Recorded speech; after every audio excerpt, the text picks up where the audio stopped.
దేవునికి మహిమ కలుగునుగాక. మంచిది, వాక్య భాగంలోనికి మనం వెళ్ళిపోదాం. మార్కు సువార్త. అందరూ పరిశుద్ధ గ్రంథాన్ని తెరిచి మార్కు సువార్త 10వ అధ్యాయము 47 నుంచి ఇంచుమించుగా 52 వచనాలు చదవాలి. వాడు విని, దావీదు కుమారుడా యేసు, నన్ను కరుణించుమని కేకలు వేయ మొదలుపెట్టెను. ఊరకుండుమని అనేకులు వారిని గద్దించిరి గాని వాడు, దావీదు కుమారుడా నన్ను కరుణింపుమని మరి ఎక్కువగా కేకలు వేసెను. అప్పుడు యేసు నిలిచి వానిని పిలువుడని చెప్పగా వారు ఆ గ్రుడ్డి వారిని పిలిచి, ధైర్యము తెచ్చుకొనుము, ఆయన నిన్ను పిలుచుచున్నాడు, లెమ్మని వానితో చెప్పిరి. అంతటా వాడు బట్టను పారవేసి దిగ్గున లేచి యేసు నద్దకు వచ్చెను. యేసు, నేను నీకేమి చేయగోరుచున్నానని వానిని అడుగగా ఆ గ్రుడ్డివాడు, బోధకుడా నాకు దృష్టి కలుగు చేయమని ఆయనతో అనెను. అందుకు యేసు, నీవు వెళ్ళుము, నీ విశ్వాసము నిన్ను స్వస్థపరిచినని చెప్పెను. వెంటనే వాడు త్రోవన చూపు పొంది ఆయన వెంట వెళ్ళెను. దేవునికి స్తోత్రం కలుగునుగాక. బయట ఉన్న వారికి సౌకర్యాలు తక్కువైనా కొంచెం దేవుని యొక్క వాక్యాన్ని ఈ రాత్రి పూట మనం శ్రద్ధగా విందాం. చదవబడిన లేఖన భాగము మార్కు సువార్త 10వ అధ్యాయము 46 నుంచి ఇంచుమించుగా 52 అధ్యాయాల వరకు, వచనాల వరకు మనం చదువుకున్నాం. ఈ వచనాలలో ఉన్నటువంటి వ్యక్తి తనకు ఈ రాత్రి మనతో మాట్లాడుతున్నాడు. ఏమని మాట్లాడుతున్నాడు? ఏ రీతిగా మాట్లాడుతున్నాడు? ఎవరా వ్యక్తి? ఈరోజు మనతో ఎందుకు మాట్లాడాలి? అసలు మనమెవరు, ఆయన ఎవరు? గమనించండి. మనమెవరమి, ఆయన ఎవరు? పరిశీలనగా ఈ రాత్రి కొద్ది నిమిషాలు దేవుని యొక్క వాక్యాన్ని మనం ధ్యానం చేద్దాం. చదవబడిన వాక్య భాగంలో మనకు కనబడే వ్యక్తి గుడ్డివాడు. మరొక కోణం, అతడు భిక్షగాడు. గుడ్డివాడు, భిక్షగాడు. అరే, ఆఫ్టర్ ఆల్ ఒక భిక్షగాడు చెప్తే మాటలు మనం వినాలా? భిక్షగాడిని గురించి మనం మాట్లాడుకుంటే వినాలా? నేను ఆత్మీయ స్థితిలో ధనవంతుడిని, లేదా నేను భౌతిక స్థితిలో నేను శిఖరాగ్రానికి ఎక్కినటువంటి వాడిని, నా స్థాయి ఏంటి, వాడి స్థాయి ఏంటి, నేనేంటి, వాడేంటి అనుకునేటువంటి మరి ఆలోచన ఎవరికైనా ఉందేమో ఈ రాత్రి పరిశీలన చేసుకోండి. స్థితికి భిక్షగాడే, స్థితికి గుడ్డివాడే, కానీ ఆత్మీయతలో అతడు అందరికంటే గొప్పవాడు. ఆత్మీయతలో అతడు కొంతమందికి పాఠం నేర్పగలిగిన మంచి సాక్షిజీవి. ఈ రాత్రి మనకు కూడా పరిచయస్తుడిగా, అందరికీ ఈ యొక్క గుడ్డివాడు పరిచయస్తుడే. మరొక మారు తనను తాను పరిచయం చేసుకుంటున్నాడు. ఏమని పరిచయం చేసుకుంటున్నాడు? పూర్వపు చరిత్రలకు నేను వెళ్ళను, కానీ తాను ఏ రీతిగా స్వస్థత పొందాడు, స్వస్థత పొందటానికి గల కారణం ఏంటి, తాను స్వస్థత పొందుటకు చేసిన పనేంటి? ఈ రాత్రి భౌతికంగా మనం మంచి ఆరోగ్య స్థితిలో ఉన్నవారమే, భౌతికంగా మనం మంచి ఆరోగ్య స్థితిలో ఉన్న వారమే, ఆత్మీయంగా మన బలం తగ్గిపోతుంది. ఆత్మీయంగా మనం గుడ్డితనంలోనికి వెళ్ళిపోతున్నాం. ఆత్మీయంగా దేవుడిని చూడలేని అంధత్వంలోనికి మనం వెళ్ళిపోతున్నాం. పరిశుద్ధ గ్రంథంలో 6 రకాల గుడ్డితనాలు ఉన్నాయి. ఎన్ని రకాలండి? 6 రకాల గుడ్డితనాలు ఉన్నాయి. ఈ 6 రకాల గుడ్డితనాల్లో అన్నీ ఆత్మీయ కోణానికి సంబంధించిందే. యేసు ప్రభువారు ఈ రాత్రి మనతో మాట్లాడాలని ఈ గుడ్డివాడిని తీసుకుని వచ్చాడు. ప్రియమైనటువంటి దేవుని సంగమా, ఈ గుడ్డివాడి యొక్క జీవితము మనకెంతో ఆదర్శకరమైనది.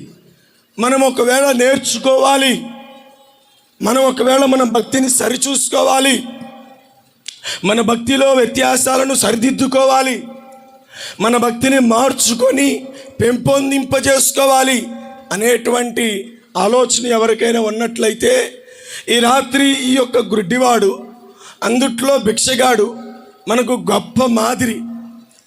ఈరోజు మనం నేర్చుకోవాల్సినటువంటి పాఠాలు కొన్ని ఉన్నాయి. మన ఆధ్యాత్మిక జీవితానికి అవసరమైనటువంటి పాఠాలు ఈ గుడ్డివాడి జీవితంలో ఉన్నాయి. యేసుక్రీస్తు ప్రభువారు యెరికో పట్టణం గుండా బయలుదేరి వెళుతున్నటువంటి ఆ యొక్క పరంపరలో యేసుక్రీస్తు ప్రభువారిని ఆపిన ఒక స్వరం, యేసుక్రీస్తు ప్రభువారిని నిలిపిన ఒక స్వరం, యేసుక్రీస్తు ప్రభువారిని ఆటంకపరిచిన ఒక స్వరం, ఆ స్వరమే ఈ రాత్రి మనతో కూడా మాట్లాడుతుంది. ఆ స్వరమే ఈ రాత్రి మనలో కూడా పిలుస్తున్నది. ఓ ఆత్మీయుడా, నీ పయనించే పయనంలో క్షేమకరమైన ప్రయాణమేనా? నువ్వు వెళుతున్నటువంటి గమ్యం సరైనదేనా? నువ్వు నడుస్తున్నటువంటి త్రోవ సరైనదేనా?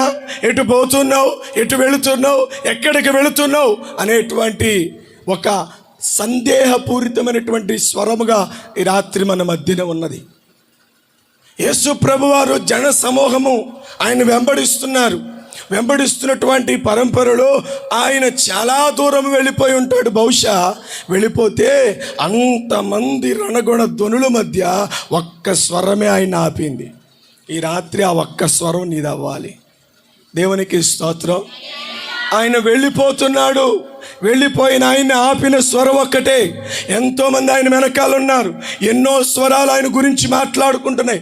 ఎంతోమంది వ్యక్తులు ఆయన వెనకాల పరిగెడుతూ ఆయన వెంబడిస్తూ మాట్లాడుకుంటున్నారు. ఏ స్వరము ఆపలేనిది, ఏ స్వరము ఆటంకపరచినది, ఏ స్వరము నిలిపివేయనది ఆ గుడ్డివాడు భిక్షగాడు స్వరము మాత్రమే ఆయన్ని ఒక్క నిమిషం ఆగేటట్లుగా చేసింది. ఈ రాత్రి ఆ స్వరం నీదవ్వితే ఎంత బాగుండో కదా. ఆ స్వరం నీదైతే ఎంత బాగుండో కదా. వెళ్ళిపోతున్న ఆయన్ని ఆపగలిగే స్వరం నీదైతే ఎంత బాగుండో కదా. నీ కుటుంబాలలో, వ్యక్తిగత జీవితాల్లో, ఏమండి బిడ్డల మధ్య, భార్యాభర్తల మధ్య అసౌకర్యాన్ని, ఏమండి ప్రతికూలతను, వ్యతిరేకతను, అసమాధానాన్ని నిండిపోతూ, ఏమండి సంతోషం లేక, నెమ్మది లేక, గలిబిలి, అలజడి, ఆటంకాల మధ్య బ్రతుకుతున్నటువంటి మన జీవితాలలో దాటి వెళ్ళిపోతున్న దేవుణ్ణి పిలిచే స్వరము మనదైతే ఎంత బాగుండో కదా. మన కుటుంబాలలో రేగుతున్న ఈ అలజడుల మధ్యలో, గలిబిలి మధ్యలో, ఎన్నో నెమ్మది లేని పరిస్థితుల మధ్యలో, భర్త చూస్తే భర్త దారి, బిడ్డలు చూస్తే బిడ్డల దారి, ఒక్కరు కూడా సఖ్యత లేక, సమాధానం లేక, అలజడులతో నిండిపోయిన ఈ కుటుంబపు వ్యవస్థలో ఆయన్ని పిలిచే స్వరం కోసం ఆయన ఈ రాత్రి ఎదురు చూస్తున్నాడు. ఎవరు పిలుస్తారా ఆయన్ని? ఎవరు పిలవగలరు ఆయన్ని? ఎవరు ఆపగలరు ఆయన్ని? దాటి వెళ్ళిపోతున్న ఆయనని ఆపగలగాలంటే ఆ స్వరంలో ఏమండి ఒక ప్రత్యేకత ఉండాలి. ఆ స్వరానికి ఒక ఏమండి అవసరత కనబడాలి. ఆ స్వరంలో ఒక దీనత్వం ఉండాలి. ఆ స్వరంలో అవసరత ఏంటో తెలియపరచబడాలి కదా. చాలామంది పిలుస్తారు కదండి, చాలామంది పిలుస్తారు. కొంతమంది స్వరమే ఆయన వింటాడు, కొంతమంది స్వరానికి ఆయన స్పందిస్తాడు. ఈ రాత్రి నీది ఏ స్వరం? గుడ్డి భిక్షగాడు దాటి వెళ్ళిపోతున్న యేసయ్యను ఆపాడు. ఈ రాత్రి నీ కుటుంబాల్లో చెలరేగుతున్న ఈ యొక్క పరిస్థితుల మధ్యలో నీ కుటుంబ వ్యవస్థను చూచి ఆయన దాటి వెళ్ళిపోతుంటే నీ ఒక్కదానివే నిలబడి ఆయనను ఆపగలవా? ఆయనను ఆపగలవా? ఆయనను ఆపి మా కుటుంబానికి రా, మా కుటుంబంలో కార్యం చేయి అని ప్రభువుని అడగగలవా? అడిగితే ఖచ్చితంగా ఈ రాత్రి దేవుడు నిన్ను దాటి ఒక్కడుగు ఎందుకు వెళ్ళలేడు. ఆయన అంతమంది మధ్యలో ఒక్కడి స్వరం విని ఆగిపోయాడంటే ఆయన ఎంత ప్రేమమయుడని ఒక్కసారి ఆలోచించావా? ఆయన ప్రజల పట్ల ఎంత శ్రద్ధ కలిగి ఉంటాడో ఒక్కసారి ఆలోచించగలవా? ఆయన ప్రజల పట్ల ఎంత ఆసక్తితో ఉంటాడో ఆలోచించగలవా? కీర్తన గ్రంథంలో రాయబడినటువంటి మాట, వివేకము కలిగి యెహోవాను వెదుకువారు ఎవరైనా ఉన్నారా అని ఆకాశము నుండి అంట ఆయన నరులను పరిశీలన చేస్తున్నాడు, వెతుకుతున్నాడు, పిలిచేవారిని వెతుకుతున్నాడు. ఆయన్ని కనుగొనాలని ఆసక్తితో ఆయన వైపు చూచేవారిని వెతుకుతున్నాడు. ఈ రాత్రి ఈ స్థలంలో ఒక్కళ్ళైనా కనపడతారేమోనని ఆశగా ప్రభు మన వైపు చూస్తున్నాడు. నీ కుటుంబ పరిస్థితులన్నీ ఆయనకి తెలుసు. నీ వ్యక్తిగత జీవితం మొత్తం ఆయనకి తెలుసు. నువ్వు భక్తిలో ఏ స్థాయిలో ఉన్నావో కూడా ఆయనకి తెలుసు. నువ్వు నమ్మించి ఎన్నిసార్లు ఆయన మోసం చేశావో ఆయనకి తెలుసు. ఎన్నిసార్లు నేను నీలో ఉంటానయ్యా, నీకు లోబడి ఉంటానయ్యా, నీ మాటకు విధేయురాల్లో ఉంటానయ్యా, నీ మాటకు లోబడతానయ్యా అని ఎన్నిసార్లు ఒప్పించి ఎన్నిసార్లు ఆయన్ని దూరం చేశావో ఆయనకి తెలుసు. కానీ ఆయన నీ గత జీవితాన్ని, నీ గత మాటలను ఆయన పట్టించుకోడు. ప్రస్తుతం నువ్వేమై ఉన్నావో ఆయన చూస్తాడు. నమ్మించి మోసం చేసిన సందర్భాలు నీ జీవితంలో ఉండొచ్చు, కానీ నా దేవుడు వాటిని పట్టించుకోడు. నీ వైపు చూస్తున్నాడు ఆశ కలిగి.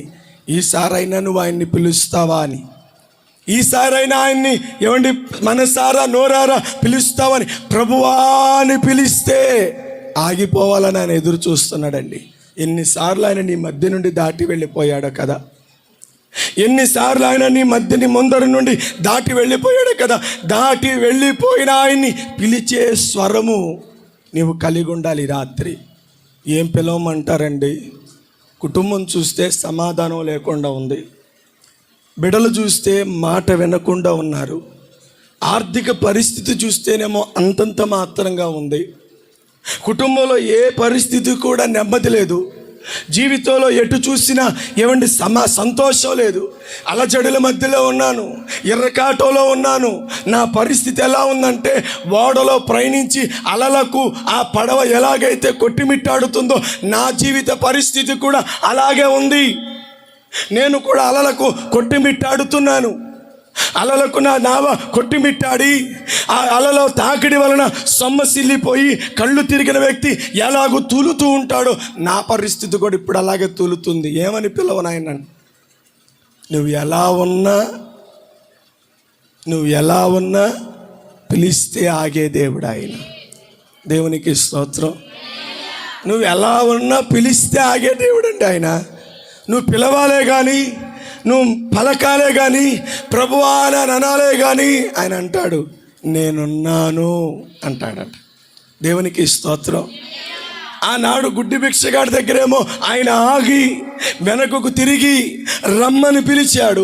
ఈరోజు నేను నీకు ఉన్నాను అనేటువంటి స్వరాన్ని ఆయన వినిపించగలడు.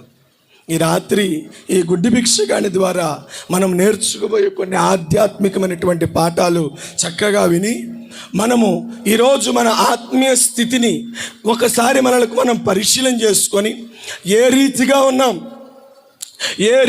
ఉన్నాం, మన పరిస్థితి ఏంటి అనేటువంటి ఆలోచన మనం కలగజేసుకొని మనల్ని మనం ఒకసారి పరిశీలన చేసుకొని ఒకసారి ఏమైనా అరమరికలుంటే సరిదిద్దుకుందాం. ఈ గుడ్డి భిక్షగాడు స్వస్థత పొందినటువంటి కార్యాన్ని గురించి మనం చూస్తే చదవబడిన వాక్య భాగంలో నుండి 47వ వచనాన్ని మనం ఒకసారి చూద్దాం. ఈయన నజరేయుడైన యేసు అని వాడు విని, చాలండి, వాడు స్వస్థత పొందడానికి ఏమిటా స్వస్థత? గుడ్డివాడై ఉన్నాడు. వాడు గుడ్డితనము నుండి స్వస్థత పొందాలని, గుడ్డితనం నుంచి విడుదల పొందాలని ఆశ కలిగి ఆరాటపడుతూ తాను పరిగెట్టినటువంటి సందర్భంలో ఈ యొక్క కార్యక్రమము ఒక్కరోజుతో జరిగినది కాదు. అర్థమవుతుందా? నేను యేసు ప్రభు దగ్గర స్వస్థత పొందాలి, యేసు ప్రభు ద్వారా నా జీవితాన్ని మార్చుకోవాలి, ఈ గుడ్డి బ్రతుకు మారాలి, ఈ భిక్ష బ్రతుకు మారాలి, నా జీవిత స్థితిగతులు మారాలి, నా కుటుంబ గతులు మారాలి, నా వ్యక్తిగత జీవితాలు మారాలని తాను ఒక్కరోజు తీసుకున్న నిర్ణయం కాదు అది. ఎప్పటి నుంచో తెలుసా? అతడు దినదినము ఆయనను గూర్చిన సంగతులు వింటూ వస్తున్నాడంట. ఆయనను గూర్చిన సంగతులు వింటూ వస్తున్నాడంట. వింటూ ఆ యొక్క సంగతులను వింటూ, ఆ యొక్క విషయాలను వింటూ, ఆయన చేసే కార్యాలను వింటూ, ఆయన చేసే అద్భుతాలను వింటూ, ఆయన చేసే మహత్కార్యాలను వింటూ, ఆయన సూచక్రియలను వింటూ వింటూ వింటూ వింటూ వింటూ ఒకరోజు ఆయన అనుకున్నాడు, నాకు ఈయనైతేనే సరే, ఈయనే నాకు ఈ స్వస్థతనిచ్చేది. విన్నాడు ఆయన గురించి. విని ఏం చేశాడంటే నిర్ణయం తీసుకున్నాడు. ఒకరోజు ఆయన నా దగ్గరకు వస్తాడు, వచ్చిన రోజు ఆయన నేను ఆపుతాను, ఆపి నేను ఆయన దగ్గర స్వస్థత పొందుతాను, ఇది నా జీవిత అర్థమని తాను బ్రతుకుతున్నాడు. ప్రియమైన దేవుని సంగమా, గుడ్డివాడు పదే యేసును గురించి విన్నాడు. ఎవరు బోధ చేశారు? ఎవరు సువార్త ప్రకటించారు? ఎవరు ఆయన గురించి ప్రకటన చేశారు? ఎవరు ప్రకటించలా? పనిగొట్టుకొని ఎవరు ఆయనకి బోధ చేయలా? ఇదిగో ఆ దేవాలయం గుండా, ఆ మార్గం గుండా వెళుతున్నటువంటి ప్రజలు వారు చెప్పుకుంటున్నటువంటి మాటలు విన్నాడు చెవి ద్వారా. ఇంత పెద్ద సౌండ్ సిస్టమ్ పెట్టి, ఇన్ని లైటింగులు పెట్టి, ఇంత స్థలం ఇంత నివాసయోగ్యంగా కూర్చుంటానికి సౌకర్యంగా ఇంత సౌకర్యాన్ని ఏర్పాటు చేసి, ఇదిగో దేవుడు అలాంటి వాడు, ఆయన అద్భుతాలు చేస్తాడు, ఆశ్చర్య కార్యాలు చేస్తాడు, వినండి ప్రజలారని ప్రజలను సమకూర్చి కూర్చుండబెట్టిన వరసలు అతడు లేడు. తన వృత్తి భిక్షాటన, తన పరిస్థితి గుడ్డివాడు. ఒకరి మీద ఆధారపడాలి, ఒకరు తీసుకువెళితే అతడు వెళ్ళాలి, ఒకరు వేస్తే అతని మీద ఆధారపడి తన స్థలానికి వెళ్ళాలి. ఇంతటి దయనీయమైనటువంటి స్థితిలో ఉన్న తాను ప్రతిరోజు ఆయనను గూర్చిన సంగతులు విన్నాడంట. రోమీయులకు రాసిన పత్రిక 10వ అధ్యాయం 17వ వాక్యాలు రాయబడినటువంటి మాట చదవండి అమ్మా. రోమా పత్రిక 10:17. కాగా వినుట వలన విశ్వాసము కలుగును. చూడండి, ఏం కలిగిద్దంట? విశ్వాసం ఎప్పుడు కలిగిద్దంట? వినాలి, ముందు వినాలి. ఎవరిని గురించి వినాలంటే అక్కడ ఇస్తున్నాడు, యేసుక్రీస్తును గురించినటువంటి విషయాలను, ఆయన మాటలను మనం వింటే ఇప్పుడు ఏమైతే తెలుసా? విశ్వాసం కలిగిద్దంట. ఇప్పుడు ఈ గుడ్డి భిక్షగాడు అక్కడ భిక్షాటన చేసుకుంటున్నటువంటి సమయంలో ఎవరో ఇద్దరు మాట్లాడుకుంటున్నారు ఆయన గురించి, లేదా దారిని వెళ్ళేవారు ఆయన గురించి ఎవరో మాట్లాడుకుంటున్నారు, లేదా అక్కడ కాలక్షేపానికి కూర్చున్నవారు ఎవరో ఆయన గురించి మాట్లాడుకుంటుండగా, సంభాషణ చేసుకుంటుండగా చెప్పేవాళ్ళకి ఆసక్తి లేదేమో కానీ వినేవాడికి ఆసక్తి పెరిగిపోయింది కదా. చెప్పేవాడికి ఆసక్తి లేదేమో కానీ, ఇదిగో ఫలానా నజరేయుడంట, ఈ నజరేయుడైనా యేసంట, నజరేయుడైన యేసంట అద్భుతాలు చేస్తున్నాడంట, ఆశ్చర్య కార్యాలు చేస్తున్నాడంట, గుడ్డి వారిని, చనిపోయిన వారిని, అవిటి వారిని బాగు చేస్తున్నాడంట, ఫలానా యాజకుని ఫలానా యొక్క అధిపతి యొక్క కుమార్తెను బ్రతికించాడు, ఫలానా అధిపతి యొక్క దాసుడిని బ్రతికించాడు, లాజరును బ్రతికించాడు, ఎంతోమంది కుష్టి వ్యాధిగ్రస్తులను బాగు చేశాడు. వినుట వలన విశ్వాసం.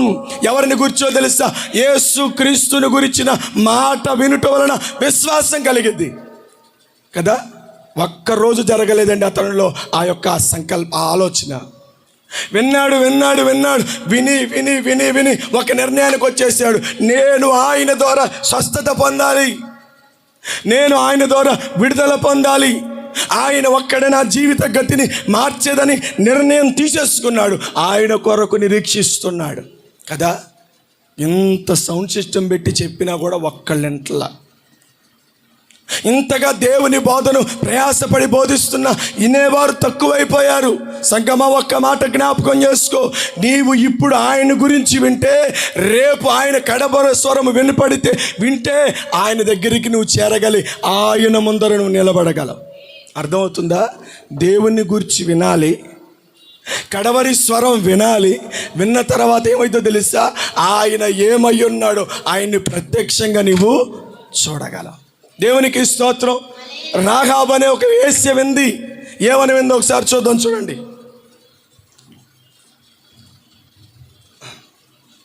త్వరగా యెహోషువ గ్రంథము. అమ్మమ్మ కాదు, అది పద్ధతి కాదు, రిఫరెన్స్ చెప్పాలి. యెహోషువ గ్రంథము 2వ అధ్యాయం 11వ వచనం చూడండి, అందరూ చూడండి. మేము వినినప్పుడు మా గుండెలు కరిగిపోయెను, మీ దేవుడైన యెహోవా. చూడండి, పైన ఆకాశమందును. చూడండి ఏమైందంటే అమ్మా, హలో, దేవునికి స్తోత్రం. ఎవరు విన్నారు చెప్పాలి, ఎవరు విన్నారు? వృత్తిరీత్యా ఆమె వేశ్య. ఇప్పుడు ఆమె ఎక్కడి సభలకు వెళ్ళింది, ఎక్కడ మీటింగ్లకు వెళ్ళి కూర్చుంది, ఎవరు పిలిస్తే వెళ్ళింది, ఎవరు పాంప్లెట్ ఇస్తే పలానా సువార్త సభలో నేను ఆయన్ని గురించి విన్నాను, ఆ దేవుణ్ణి గురించి విన్నాను, ఆయన బల పరాక్రమ క్రియల గురించి విన్నాను. తలల పైకెత్తండి, నా వైపు చూడండి. ఆయన బల పరాక్రమ క్రియల గురించి నేను విన్నాను, వినుట వలన నాకు ఇప్పుడు భయం పుట్టింది. మా దేశ ప్రజలకు భయం పుట్టింది, వారికి భయం కలిగిందేమో కానీ నాకు మాత్రం విశ్వాసం కలిగిందయ్యా. ఏంటో తెలుసా? పైన ఆకాశం అందే కానీ క్రింద భూమి అందే కానీ ఆయన ఒక్కడే దేవుడని నేను ఎరిగాను. దేవునికి స్తోత్రం, హల్లెలూయా. ఏమైంది? ఎవరు చెప్తే వింది? సంగమా, ఈ రాత్రి ఒక్కసారి జ్ఞాపకం చేసుకో.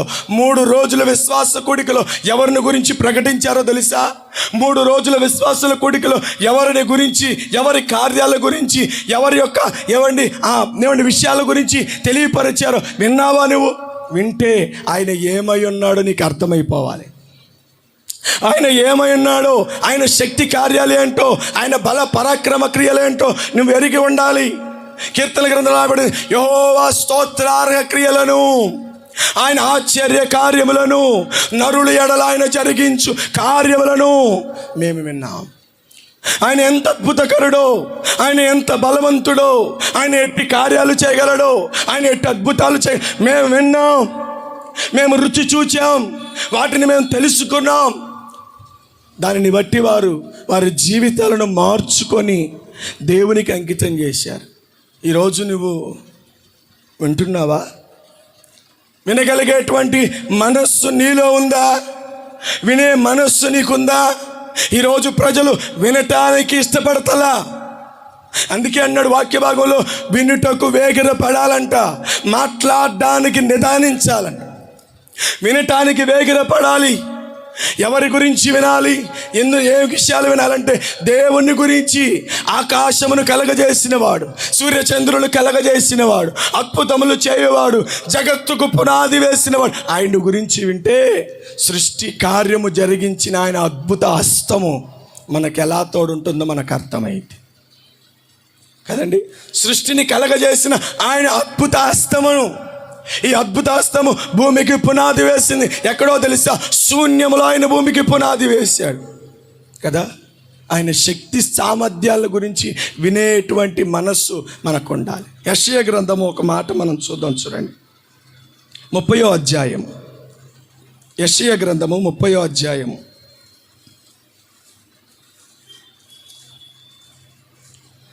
10-11 వచనాలు చదవండి. దర్శనము చూడవద్దని, దర్శనముతో చూచువారితో చెప్పువారును, మాతో ప్రవచింపకుడి, మృదువైన మాటలనే మాతో పలుకుడి, కనుడి, అడ్డము రాకుండుడి, త్రోవ నుండి తొలగుడి. చూడండి, ఎవరు పలుకుతున్న మాటలో తెలుసా? ఇశ్రాయేలు పలుకుతున్న మాటలు. వారు అనుకుంటున్నారంట మాయా దర్శనములు తప్ప మాకు ఏమన్నారు? మృదువైన మాటలనే చెప్పండి మాకు. అంటే వారు దేవునిని గూర్చి వినే విషయంలో ఎలా ఉన్నారు తెలుసా? మాకు ఆశీర్వాదాలే కావాలి, మాకు దీవెనలే కావాలి. మేమెంత చెడు తిరిగినా, ఎన్ని హేయమైన కార్యాలు చేసినా, దేవునికి నచ్చని పని ఏది చేసినా, దేవునికి నచ్చని కోపం పుట్టించినా, మాకు కావాల్సింది ఏంటో తెలుసా? ఆయన మమ్మల్ని దీవించే మాటలే మాకు. అవి వింటాం మేము ఇష్టంగా. ఈ రోజుల్లో కఠినమైన బోధ వినే మనుషులు లేరు. సంఘములో గట్టింపు బోధకు లోబడే వాళ్ళు లేరు. గద్దింపు మాటను స్వీకరించే వాళ్ళు లేరు. ప్రియ సంగమా, ఏ మాట వింటున్నావో, ఎవరిని గురించి వింటున్నావో, ఏమి వింటున్నామో పరిశీలన చేసుకో. పౌలు భక్తుడు తిమోతికి రాసిన పత్రికలు అంటాడు, తిమోతి, కొందరు ఏమవుతున్నారు తెలుసా, దుర్రద చెవులు గలవారై కల్పన బోధలకు అలవాటు పడిపోయారయ్యా. మంచి బోధలకు అవసరంలా, ఖండించే బోధలు అవసరంలా. దేవుడు చేసే కార్యాలు, దేవుడు చేసే అద్భుతాలు, స్వస్థత కార్యాలు, విడుదల కార్యాలు, మహత్ కార్యాలు డబ్బున్నవాడిని చేస్తాడు, ఆస్తిమంతుడిని చేస్తాడు, నిన్ను ఉన్నత స్థితిలో కూర్చుండబెడతాడు. నువ్వు ఎలా బ్రతికినా సరే అంటే ప్రజలు చప్పట్లు కొట్టి వినేవారు ఎక్కువైపోయారు. అదే ఈరోజు ఈ దినమందు నోవాహు ప్రకటించిన రీతిగా ప్రకటిస్తే ఓడ ఎక్కేదెవరు, రక్షణ పొందేదెవరు? వాడ ఎక్కేదెవరండి? నోవాహు ఎన్ని సంవత్సరాలు ప్రకటించాడు? 120 సంవత్సరాలు ప్రకటించాడు. ఒక రోజు కాదు, 2 రోజులు కాదు, నెలలు కాదు, సంవత్సరాల తరబడి 120 సంవత్సరాలు బోధించిన తరతరాలు స్వార్థ విన్నారే కానీ ఒక్కళ్ళ కూడా లోపడలా. ఎందుకోసమో తెలుసా? వారు హృదయము కఠినమైపోయి సరిచేసే మాటలు, బ్రతికించే మాటలు, ఏమండి బాగు చేసే మాటలు వినటానికి ఇష్టపడరా. సంగమా, గుడ్డివాడు విని బాగుపడ్డాడు. ఈనాడు వినక చెడిపోతున్నాం మనం. అర్థమవుతుందా? మనం వినలేక ప్రభువు నుండి మన కార్యాలు పొందుకోలేకపోతున్నాం. వినాలి. వింటే మనకు ఏమండి ఆయన ఏమై ఉన్నాడో తెలిసింది. అసలు విశ్వాసానికి నిరీక్షణ, విశ్వాసానికి ఆధారం ఆయన్ని గూర్చి వింటమే. గుడ్డివాడు విన్నాడు, ఇని ఒకరోజు నిర్ణయం తీసుకున్నాడు, నేను ఎలాగైనా ఆయన దగ్గర కార్యాలు పొందాలి. అసలు ఆసక్తితో అతడు చేసిన పని చూద్దాం. చూడండి, మార్కు సువార్త 10వ అధ్యాయానికి వచ్చేద్దాం. 47వ వచనం. అది చూడండి ఏమంటున్నాడండి. ఈయన నజరేయుడైన యేసు అని వాడు విని, దావీదు కుమారుడా యేసు, చూడండి ఏమన్నాడంట, నజరేయుడైన యేసు ఇతడేలని ఎరిగి చూశాడు. ఆయన చెప్పాలి, చూశాడా? కళ్ళతో చూడలా, చూడకుండా ఎలా నమ్మాడు? అందుకే అంటాడు, చూచి నమ్మిన వారి కంటే చూడక నమ్మిన వారే గొప్పవారు, ధన్యులు అంట. కన్నులతో చూడలా, చూడకుండా ఏం చేశాడు తెలుసా? ఈయనే ఆయనని నిర్ధారించుకుని ఏం చేశాడు తెలుసా? కేక వేయడం ప్రారంభించాడు. ఎవరిని గూర్చి విన్నాడో, ఏమని విన్నాడో, ఏమని తలంచాడో ఆయన స్వారూప్యము తాత్కారించబడింది ఇప్పుడు తన హృదయంలో. ఇప్పుడు కేకలు వేయడం ప్రారంభించాడు. ఏమనో తెలుసా? దావీదు కుమారుడా, దావీదు కుమారుడా యేసు అని కేకలు వేస్తున్నాడు. అతడు స్వస్థత పొందటంలో మొదటి కార్యము ఏంటో తెలుసా? వినటము. ఆత్మీయంగా మనం ఏమండి వినేవారంగా మనము ఉండాలి. లోక వార్తలు మనకొద్దు, రాజకీయ వార్తలు మనకొద్దు, ఏమండి చెడు వ్యసనాలకు అలవాటై చెడు వ్యక్తుల యొక్క సంగతులు మనకొద్దు, లోకంలో జరిగే వాటి గురించి మనకొద్దు. దేవుని గూర్చిన వార్త మనం విందాం. అపోస్తులు బోధ చేస్తుండగా పేతురు ఒకరోజు నిలబడి మాట్లాడుతుండగా ఇంచుమించు ఎంతమంది అండి? 3000 మంది ఎలా స్వస్థత పొందారు? పేతురు నిలబడి ఆత్మతో నింపబడి మాట్లాడుతుండగా వారు ఆ మాటలు విని హృదయంలో నొచ్చుకొని వారు దేవుని వైపుకి తిరగడం ప్రారంభించారు. వినటం ప్రాముఖ్యం క్రైస్తవ జీవితంలో కదా. చెడ్డ మాటలు వినొద్దు, వ్యర్థమైన మాటలు వినొద్దు, అనవసరమైన మాటలొద్దు, పనికి మాలిన మాటలొద్దు, ఏమండి మనకు ప్రయోజనం లేని మాటలు మనకొద్దు. ఒకటి మనకు ఉపయోగకరమైనది, మన బ్రతుకును మార్చేది దేవుని వాక్యాన్ని మనము వినాలి. రెండవది, అతని యొక్క జీవితంలో కలిగినటువంటి పరిస్థితి, స్వస్థత ఏ రీతిగా పొందాడో ఆ యొక్క వాక్యం మనం చదువుకుందాం. చూడండి, రెండవది 48వ వచనం చదవండి అమ్మా. ఓరకుండుమని అనేకులు వాడిని ఏం చేశారు తెలుసా? గద్దించారు. అనేకులు ఇప్పుడు ఏం చేశారు? స్వస్థత పొందాలనే ఆశ ఉంది, యేసు వచ్చాడన్న సంగతి విని ఉన్నాడు, యేసుని గురించి విని ఉన్నాడు, యేసు చేసే కార్యాలు విని ఉన్నాడు. యేసే ఇప్పుడు ఆయన ముందుకు వచ్చి నిలబడి దాటి వెళుతుండగా ఆయన ఆపాలని ప్రయత్నం చేస్తుంటే, ఆ శక్తితో ఆయన పిలుస్తుంటే ఆటంకాలు తన ముందు నిలబడ్డాయి. మొదటి రోజు మనం వర్తమానంలో మనం ఉన్నాం కదా, దావీదు జీవితంలో ఎలియాబు తన అన్నే పెద్ద ఆటంకంగా మారిపోయాడు. దావీదుకేమో లోపల ఒక ఆశ, నా దేవుని ప్రజలు అవమానపరచబడకూడదు, నా దేవుని నామం ఏమైనా అన్ని జనుల మధ్య హేళన పాలు కాకూడదు, నా దేవుని నామం గణపరచబడాలంటే నేను పూనుకోవాలని దావీదు లేస్తే అన్నే పెద్ద ఆటంకంగా మారిపోయాడు. ఈరోజు ఈ గుడ్డి పరీక్షగాడికి కూడా జనాలు ఆటంకమైపోయారు. ఏ అరవమాక, ఏ కేకలేమాక, ఏ పిలవమాక, ఆయన వెళ్ళిపోని అంటున్నారు. ఆయన వెళ్ళిపోతే ఈయనకి ప్రయోజనం ఏంటి? దేవునికి స్తోత్రం. అర్థమవుతుందా అయ్యా? బయట వరకు నా మాట అర్థమవుతుందా? బయట వరకు వినపడుతుందా? దేవునికి స్తోత్రం. అందరూ వింటున్నారన్నమాట. వింటున్నారా? స్తోత్రం చెప్పండి ఒకసారి. ఎంతవరకు వినపడుతుందో అందరూ చెప్పండి. అసలు వాక్యం వింటున్న వాళ్ళే చెప్పండి. దేవునికి స్తోత్రం. మంచిది. ఇప్పుడు ఆటంకాలు వచ్చినాయి. ఈ ఆటంకం వచ్చినప్పుడు తనేమైపోవాలి? ఇప్పుడు ఈరోజు కాదులే, ఈరోజు ఈ పరిస్థితి ఈరోజు పరిస్థితి కొంచెం ఆటంకంగా ఉంది, ఈరోజు ఆగిపోదాలని అతడు తన ప్రయత్నాన్ని విరమించాడా?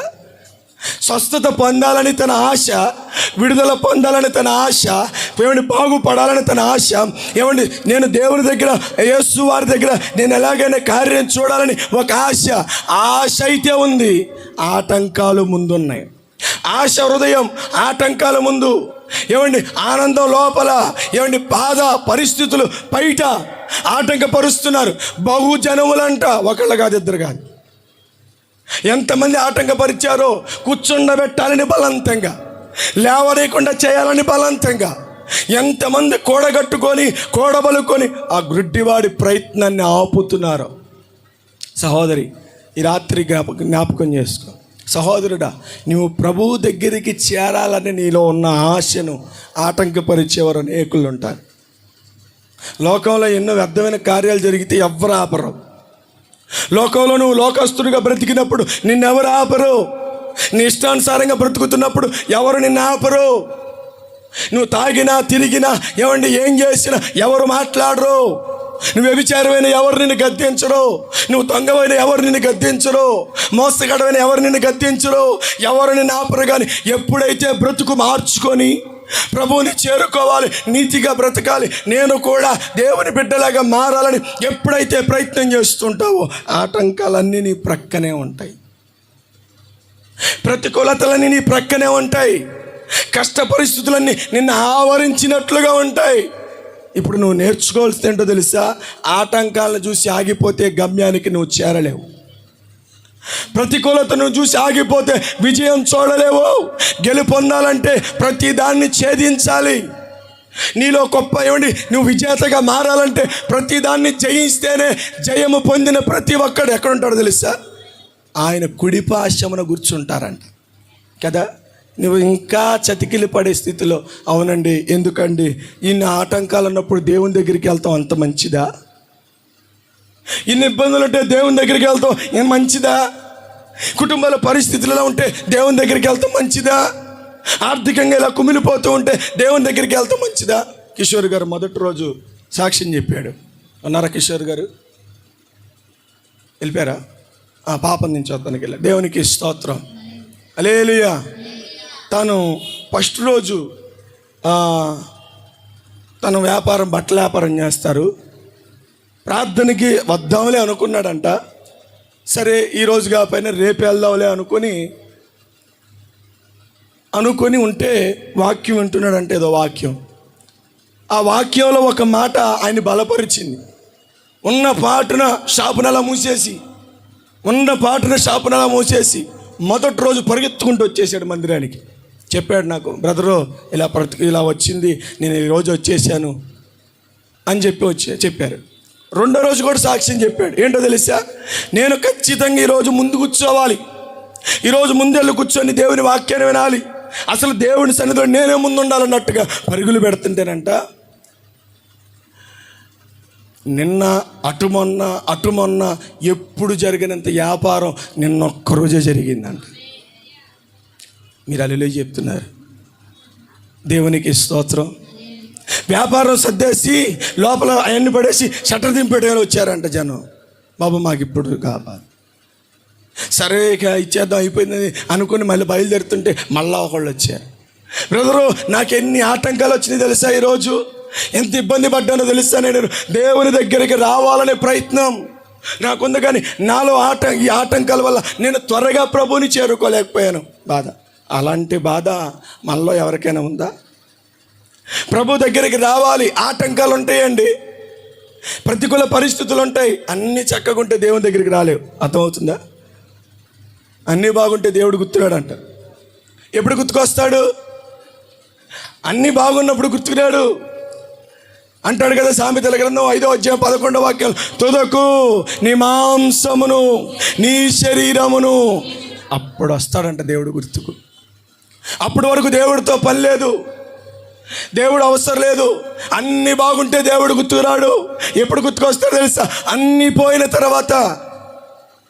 ధనమంతా పోయాక, ధనమంతా పోయాక ఇవ్వాలని ఉంది నీ సేవకంట.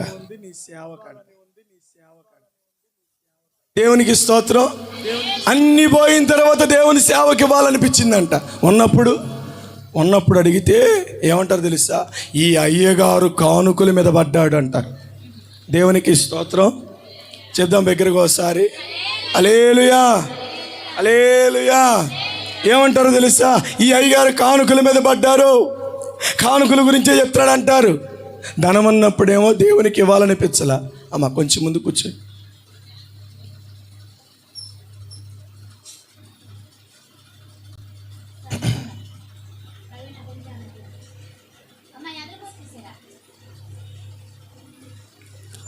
ఊహించలేనయా నీ మేలులన్నీయు, తలంచలేనయా నీ గొప్ప కార్యములు. ఊహించలేనయా నీ మేలులన్నీయు, తలంచలేనయా నీ గొప్ప కార్యములు. పాడకుండా ఉండలేనయ్యా, నేను పొగడకుండా బ్రతుకలేనయ్యా. యేసయ్యా, పాడకుండా ఉండలేనయ్యా, నిన్ను పొగడకుండా బ్రతుకలేనయ్యా. ఊహించలేనయ్యా నీ మేలులన్నీయు, తలంచలేనయ్యా నీ గొప్ప. దేవునికి స్తోత్రం కలుగునుగాక. ఇతరులు మనం నేర్చుకునే పాఠం ఏంటో తెలుసా? ఏమండి, వ్యతిరేకతలకు లేకపోతే ఏమండి ఆటంకాలకు లొంగిపోయే మనస్తత్వం ఇప్పుడు తనలో లేదు. ఎలాగైనా నేను ప్రభు దగ్గర విడుదల పొందాలన్న ఆశతో తాను ఎదురు చూస్తుండగా ఆ రోజు వచ్చింది. ఇక తన మనస్సులో ఉన్నటువంటి వేదన, బాధ, దుఃఖము, సమస్యలు అన్నీ పోయేటట్లుగా ఆటంకాలు తన ముందు నిలబడ్డ వాటికి అతడు ఏమాత్రం కూడా లొంగిపోలా కదా. చిన్న బలహీనత వస్తే మనం ఏం చేస్తాం తెలుసా? చిన్న అనారోగ్యం వస్తే మనం ఏం చేస్తాం తెలుసా? చిన్న ప్రతికూల పరిస్థితి మన కుటుంబంలో ఎదురైతే మనం ఏం చేస్తాం తెలుసా? మన జీవితంలో ఒక్కటి గనక లోటైతే ఏం చేస్తాం తెలుసా? ఈరోజు సంఘాలలో చాలా మటుకు ప్రజలు అయిష్టంతోనే ప్రభుని వెంబడిస్తున్నారు. ఏంటయ్యా అంటే ఏమీ లేదు, ఏదో ఆచారం ప్రకారంగా వెళుతున్నారు, కానీ హృదయపూర్వకంగా ప్రభుని ఎతికే వాళ్ళు కరువైపోయారు. ఎందుకంటే మా పట్ల ఏం కార్యాలు జరిగినాయి, మా పట్ల ఏ అద్భుతాలు జరిగినాయి, మా జీవితంలో ఏం జరిగింది, అడిగింది దేవుడు చేయలేదని ప్రతి ఆ యొక్క ఏమంటే చిన్న విషయాన్ని బట్టి వారు దేవునికి దూరం అయిపోతున్నారు. అబ్రహాము నిరీక్షణ ఎన్ని సంవత్సరాలు తెలుసా? 25 సంవత్సరాల నిరీక్షణ. మనం ఒక రోజులోనే జరిగిపోద్దండి. కోడి గుడ్డు పెట్టంగానే అది పిల్ల అయిపోవాలనుకుంటాం, అయిపోద్ది. అది 21 రోజులు ఆగాలి. ఆగితే అది పిల్ల తయారయ్యి లోపల నుంచి బయటకు వచ్చింది. ఇంకా కొన్ని రోజులు ఆగితే ఏమైతే తెలుసా, అది ఒక స్థితికి వచ్చింది. మనం కూడా నిరీక్షించాలి. ఆటంకాలను చూసి ఆగిపోయే క్రైస్తవ్యంగా మనం ఉండకూడదు. ఎంతోమంది నిన్ను ఆపాలని ప్రయత్నం చేస్తున్నారేమో. ఈరోజు ప్రభువుని చేరుకోకుండా బాప్తిసం తీసుకోమని ప్రకటన చేస్తే అనే మాట ఏంటో తెలుసా, ఇప్పుడేమైందండి, ఏమండి, ఇప్పుడే వద్దంటున్నారండి, ఇప్పుడే మారొద్దంటున్నారండి, ఇప్పుడే తీసుకోవద్దంటున్నారండి, ఇంకా నాలో ఉండాల్సినవి ఇంకా ఉన్నాయండి అనే మాటలు అంటున్నారు. సహోదరుడా, సహోదరి, కాలము చెప్పాలి, కాలము బహు కొంచెముగా ఉన్నదని. ఏనండి, కాలము బహు కొంచెముగా ఉన్నదని, అపవాది తనకు సమయము కొంచెమేనని వాడు ఏం చేస్తున్నాడు తెలుసా, వేగంగా పరిగెడుతున్నాడు. ఆటంకాలు చూసిపోయి ఆగిపోయే వాళ్ళ దగ్గరికి, ప్రతికూలతలను చూసి ఆగిపోయే వాళ్ళ దగ్గరికి సాతాను వేగంగా వస్తున్నాడు. నిన్ను మారనివ్వడు, నిన్ను చేరనివ్వడు, ప్రభు దగ్గరికి వెళ్ళనివ్వడు, ప్రభుతో బ్రతకనివ్వడు, ప్రభు వెంబడి వెళ్ళనివ్వడు. ఈ రాత్రి నువ్వు జ్ఞాపకం చేసుకో, ప్రభువుని చేరుకోవడానికి ఏ ఆటంకమైనా అది తొలగించబడునుగాక. ప్రతి ఆటంకమును తొలగిపోవునుగాక, ప్రతి అడ్డుబండలు తొలగిపోవునుగాక, ప్రతి ఇక్కట్లు తొలగిపోవునుగాక. నీవు ప్రభువుని చేరుకునేటట్లుగా ఆయన మార్గాలను సరళం చేయునుగాక. ఒకవేళ ప్రతికూలతలు వచ్చినా నీవు దాన్ని అధిగమించేటట్లుగా ఉండాలి. దేవునికి స్తోత్రం. మూడవది మనం చూద్దాం, అతను గురించినటువంటి మూడవ సంగతి అదే మార్కు సువార్త 50వ వచనం చూడండి. అంతటా వాడు బట్టను పారవేసి దిగ్గున లేచి యేసునొద్దకు. ఒక్కసారి ఆలోచించండి, అతని పరిస్థితి ఏంటి? గుడ్డివాడు కూర్చున్నాడు, కూర్చొని భిక్షం అడుక్కుంటున్నాడు. ఇప్పుడు యేసు ప్రభు వారి గురించి స్వరం వినబడింది. ఈయనే నజరేయుడైన యేసు అని వర్తమానం, వాక్కు, మాట విన్నాడు. విన్న తోడనే ఉన్న పాటున ఆయన పిలిస్తే ఏం చేశాడో తెలుసా, దిగ్గున లేచాడంట. ఏమండి, ఈరోజు కూర్చుని లెగడానికే నానా అవస్థలు పడాలి, కానీ ప్రభువు దగ్గర కార్యం పొందుకోవడానికి అతను చేసిన పని ఏంటో తెలుసా, దిగ్గున లేచాడు. లేచి ఏం చేశాడు తెలుసా, బట్ట పారవేశాడంట. ఏంటా బట్ట? చరిత్ర చెప్తుంది, అతడు భిక్షమెత్తుకోవడానికి ఆధారమైన పై వస్త్రం అంట. అది తన దీనస్థితిని చూపించే వస్త్రం, అది తన బ్రతుకుని చూపించే వస్త్రం అది. ఇదిగో నా పరిస్థితి, నేను ఇలా ఉన్నాను, నేను దీనుడు, నా పరిస్థితి దయ్యా చూపించుకునే ఆ వస్త్రం ఇప్పుడు తల మీద ఉండగా అతను ఏం చేశాడు తెలుసా, బట్ట పారవేసి ఏం చేశాడండి, దిగ్గున లేచి యేసు దగ్గరకు పరిగెట్టడం ప్రారంభించాడు. దేవునికి స్తోత్రం కలుగును గాక. హల్లెలూయా. ఇందులో మనం నేర్చుకునే మూడో మాట ఏంటో తెలుసా, క్రియలతో కూడిన విశ్వాసం. ఏంటా విశ్వాసం? ఏమండి, ఏంటా విశ్వాసం? ప్రభువు దగ్గరకు వెళుతున్నాను, ప్రభువు దగ్గర కార్యం పొందుకుంటాను, ప్రభువు దగ్గర స్వస్థత పొందుకుంటాను, మరలా నాకు ఈ బ్రతుకు అవసరం లేదు. దేవునికి స్తోత్రం కలుగునుగా. మరలా నాకు ఈ గతి రాదు, మరలా నేను ఈ స్థితిని చూడను, మరలా ఈ బ్రతుకు నేను బ్రతకను, నేను బ్రతికేది మేలైన బ్రతుకుతాను కాబట్టి మరలా నాకు దీనితో పని లేదని చెప్పి తాను ఉన్నటువంటి ఆ పై బట్టను ఏం చేశాడు తెలుసా, పారవేశాడండి. పారవేసేసాడు, తీసివేసేసాడు, దాన్ని దూరం చేసేసి ప్రభు దగ్గరికి వెళుతున్నాడు. ఈరోజు మనం ఇంకా మనకు ఆధారమైన వాటిని ఇంకా అలాగే మనము ఉంచుకునేటువంటి వారంగా మన బ్రతుకులు ఉంటుంది. దేవునికి స్తోత్రం. యేసయ్య దగ్గరికి వచ్చిన పేతురు కత్తదల్లా. ఏమండి, యేసయ్య దగ్గరికి వచ్చిన పేతురు కత్తదల్లా. యేసయ్య దగ్గరికి వచ్చిన ఏమండి ఇస్కరియోతు యోధ ధనం మీద ఆశోదల్లా.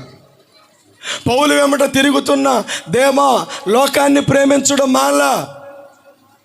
ఎలీషా దగ్గర పనిచేస్తున్న గెహాజీ లోకాన్ని, ధనాన్ని విడిచిపెట్టల. ఇంకా వాళ్ళ మనస్సులో అలాగే ఉంది, ఇంకా వాళ్ళ జీవితాలు అలాగే ఉంది. క్రియలతో కూడిన విశ్వాసం నీకు ఉండాలంటే, విశ్వాసం అనేది క్రియల రూపకంగా మారాలంటే నీ పాత బ్రతుకులో ఏది ఆధారం చేసుకొని బ్రతికావో దాన్ని వదిలిపెట్టాలి పూర్తిగా. ఏలియా ఒకరోజు ఎలీషా దగ్గరికి వెళ్ళాడు. 12 అరకలతో పొలాన్ని దున్నుతున్నాడు. ఏం మాట్లాడలా, ఏమి చెప్పలా, తన భుజం మీద ఉన్నటువంటి కండవాను తీసి ఎలీషా మీద వేసి వెళ్ళిపోతున్నాడు అంతే.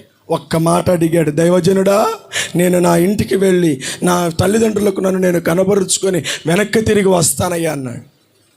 వెనక్కి తిరిగి వస్తానయ్యాను అన్నవాడు వెళ్ళేం చేశాడు తెలుసా? తాను వేటిని ఆధారం చేసుకొని ధనవంతుడయ్యాడు, వేటిని ఆధారం చేసుకొని తన బ్రతుకును కొనసాగిస్తున్నాడు. తాను వెనక్కి తిరిగి వెళ్ళిపోయేటప్పుడు మరలా వెనక్కి తిరిగి రాకుండా ఏం చేశాడు తెలుసా?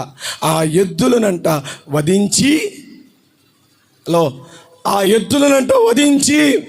ఆ యొక్క పొలం దున్నే నాగటి సామాగ్రితో కట్టెలు పేర్చి బలిపీఠం కట్టి దహన బలి అర్పించి ఆ బలి పశు మాంసాన్ని భోజనము చేసి విందుగా పెట్టి అతడు ప్రయాణమై వెళ్ళిపోయాడు. తన బ్రతుకు దినములన్నీ ఎలియా చేతి కింద ఎలీషా నీళ్లు పోసే వ్యక్తిగా బ్రతికిపోయాడు.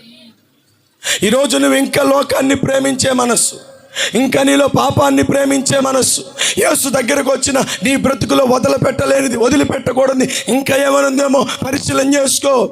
గుడ్డివాడు స్వస్థత పొందడానికి, గుడ్డివాడు బ్రతుకు మారడానికి, తన స్థితి మార్పు చెందడానికి ఒకే ఒక్క కారణం తను పాత వాటిని వదిలిపెట్టాడు. ఈరోజు నువ్వు ఇంకా వదిలిపెట్టలేదా?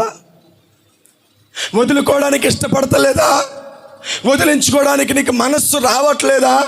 ఎంతకాలం ఇంకా ఆ పాత బ్రతుకును ఉంచుకుంటావు? ఇంకెంతకాలం ఆ పాత జీవితాన్ని నీలో ఉంచుకుంటావు? ఆ పాత బట్ట ఇంకా నీలో ఎందుకు ఉంచుకుంటావు? ఆ పాత క్రియలు నీలో ఉండటం వల్ల ప్రభువుని చేరుకోలేకపోతున్నావు, ప్రభువు వలన మేలు పొందుకోలేకపోతున్నావు. ఒకడు యేసు ప్రభు దగ్గరికి వచ్చి అడిగాడంట, నేను నిత్య జీవానికి వెళ్ళాలంటే ఏం చేయాలి? తల్లిని ప్రేమించు, ఆజ్ఞలు పాటించు. నేను వాటిలో నెంబర్ 1. నేను బైబిల్ మొత్తం తిరగేసి చెప్పమన్నా చెప్తాను. నేను ఎన్ని అధ్యాయాలు ఉన్నాయో చెప్తాను, ఎన్ని పుస్తకాలు ఉన్నాయో చెప్తాను, వాటిలో ఎవరు రాశారో చెప్తాను, చరిత్ర అంతా నాకు తెలుసు అన్నాడు. నాకు పెద్ద అక్కర్లేదు అన్నాడు. మంచిది, నువ్వు ధర్మశాస్త్రాన్ని బాగా పాటిస్తున్నావే, నేను బలానయ్యా, నేను మంచివాడినయ్యా, నాకు అన్నీ తెలుసయ్యా అన్నాడు. సరే అయితే నీకు ఒకటి కొదువుగా ఉంది, దాన్ని వదిలిపెట్టి వచ్చేస్తావా అన్నాడు. ఒకటి నీకు కొదువుగా ఉంది, దాన్ని ఒక్కటి వదిలిపెట్టి వస్తే నన్ను వెంబడించగలవు, నాతో రాగలవు, నేను ఎక్కడికి చేరగలను అక్కడికి నువ్వు రాగలవు. ఏమండి, చివరాఖరి సమయంలో ఆఖరి గడిలో ఒక దొంగ పొందిన స్వాస్థ్యం కూడా అతను పొందుకోలేకపోయాడండి. ఒక దొంగ పొందుకున్న ధన్యత కూడా తన బ్రతుకులో పొందుకోలేకపోయాడు. ఈరోజు నువ్వు ఒక్కసారి జ్ఞాపకం చేసుకో. ప్రియ తల్లి, ప్రియ అన్న, ప్రియ సహోదరుడా, ప్రియ సహోదరి, ఈ రాత్రి ఒక్కసారి జ్ఞాపకం చేసుకో. ప్రభు యొద్దకు వస్తున్న నీలో ఇంకా పాతది ఉందా? అపోస్తలుడైన పౌలు గలతీయుల సంఘానికి రాస్తున్నాడు, పులిసిన పిండి కొంచెమైనా ముద్దంతా పాడు చేస్తాయి.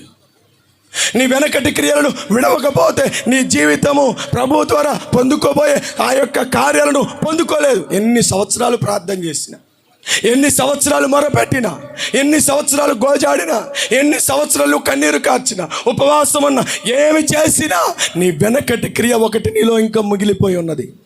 హెబ్రీయులకు రాసిన పత్రికలో భక్తుడు అంటున్నాడు, చేదైన వేరు ఏదైనా మొలిచిద్దేమో జాగ్రత్త. అది ఉందేమో చూసుకో, దాన్ని కత్తిరించడం నేర్చుకో. అది మార్చుకోకపోతే నువ్వు ప్రభు వలన పొందలేనిది, ప్రభు వలన పొందేది అది ఆటంకంగా ఉండిపోతాయి. ప్రియ సంగమా, ప్రభు నీ కొరకు సిద్ధపరిచినది ఎన్నో ఉన్నాయి. అందుకే అంటాడు కదా, దేవుడు ప్రేమించిన వారికి, అనగా తన సంకల్పము చెప్పున పిలువబడిన వారికి సమస్తము సమకూడి జరుగునట్లు నీ కొరకు ఎన్నో సిద్ధపరిచాడు. ఎన్నో ఆశీర్వాదాలు, ఎన్నో దీవెనలు. నీ కుటుంబాన్ని ఉన్నతంగా కట్టాలని ఆశపడుతున్నాడండి ఆయన. నీ బిడ్డలు ఉన్నత స్థితిలో కూర్చుండబెట్టాలని ఆశపడుతున్నాడండి ఆయన. నీ భర్తను మార్చి నీ కుటుంబాన్ని ఎదుటి వారికి మార్గదర్శకంగా చూపించాలని ఆశపడుతున్నాడండి ఆయన. కానీ అది చేయకుండా ఉండటానికి నీలో ఒక్కటి మిగిలిపోయింది. గుడ్డి భిక్షగాడు దాన్ని పారేశాడు. నువ్వు పారవేయగలవా?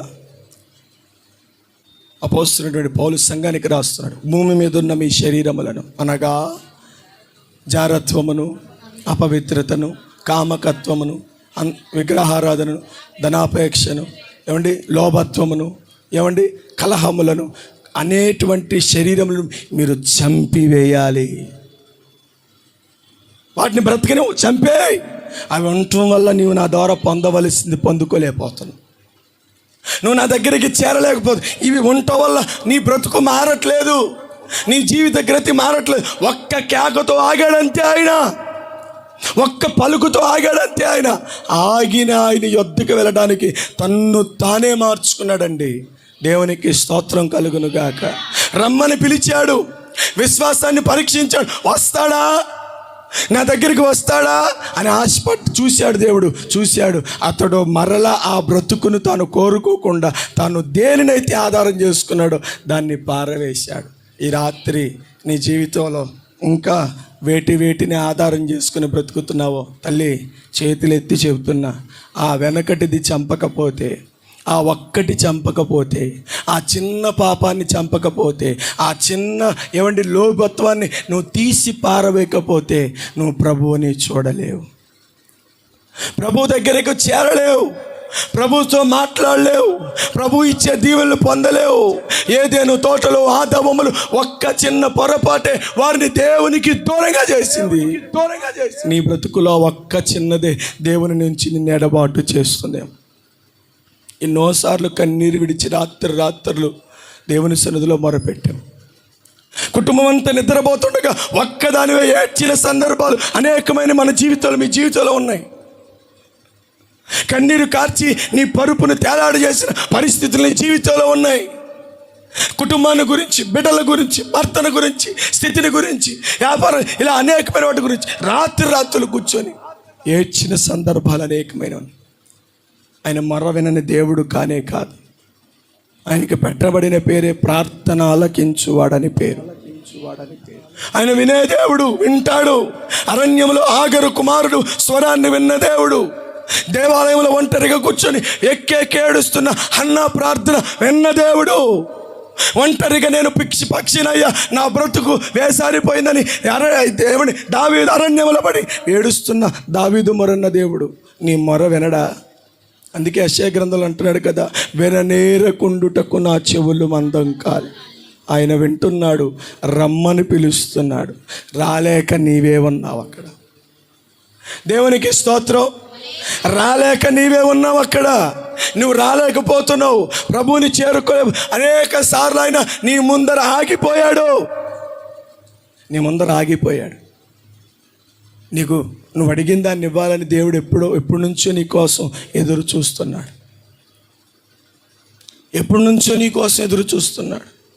కానీ నీవే ఆయన దగ్గరికి వెళ్ళలేకపోతున్నావు. ఆ ఒక్క చిన్నది సమరయ స్త్రీ బ్రతుకును మార్చుకొని క్రొండ బద్దలు కొట్టిందని తన జీవితానికి ఆధారమైన ఆ ఒక్కదాన్ని పగలగొట్టింది.